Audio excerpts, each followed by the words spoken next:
Hey everyone, my name is Marcin Iwiński and I'm the co-founder of Projekt.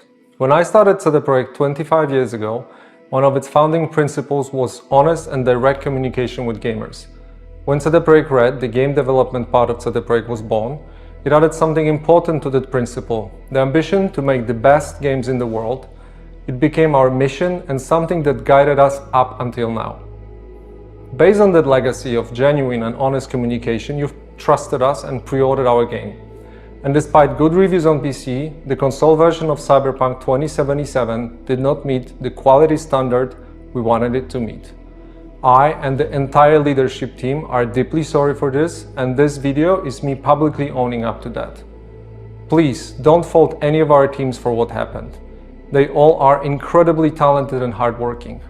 Myself and the board are the final decision makers, and it was our call to release the game.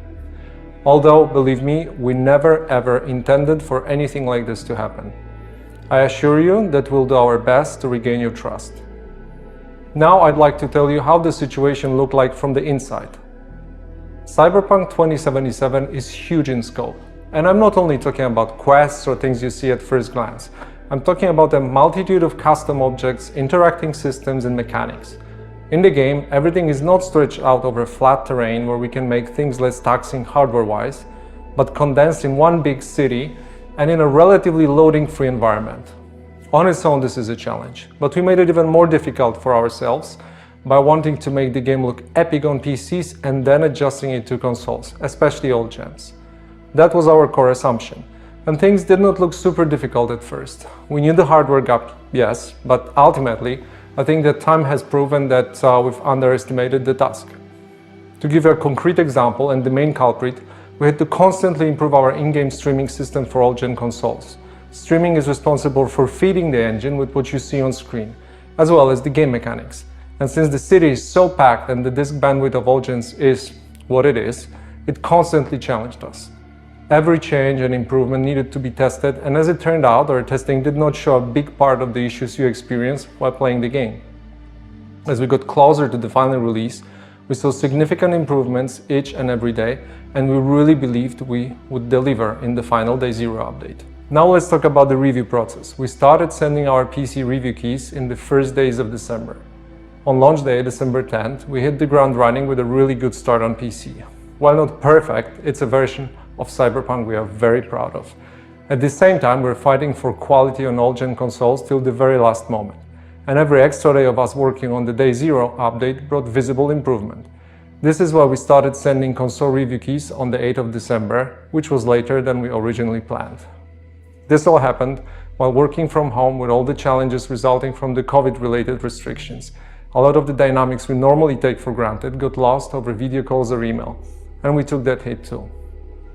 Now I'd like to tell you about our plans for the future and present a path for Cyberpunk 2077 on consoles and PC. We have already released 3 hotfixes improving the game, but that's just the beginning. Our ultimate goal is to fix the bugs and crashes gamers are experiencing across platforms. Please expect bigger and smaller patches on a regular basis. The first update will be dropping within 10 days, and it will be followed by another, more significant one in the following weeks. We will, of course, continue to work on the game in future updates and improvements beyond that.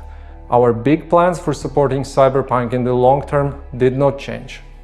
As for the free DLCs, our initial plan was to deliver them just after the release, much like we did with The Witcher 3. We decided to focus on the most important fixes and updates first, and we'll be releasing the DLCs afterwards. Expect more information in the upcoming months. For those of you playing on next-gen consoles in back compatibility, you can still expect the free next-gen update for Xbox Series consoles and PlayStation 5 arriving in 2021. We are aiming at the second half of the year. I'd like to end this video by assuring you that we treat this entire situation very seriously and are working hard to make it right. The guiding principles of our company are still core to what we do. We still want to make amazing games and have an open communication with you, our players. For now, our immediate focus is to work hard on making sure you enjoy Cyberpunk 2077 regardless of platform.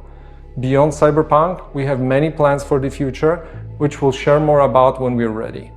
Thank you for taking the time to watch this video.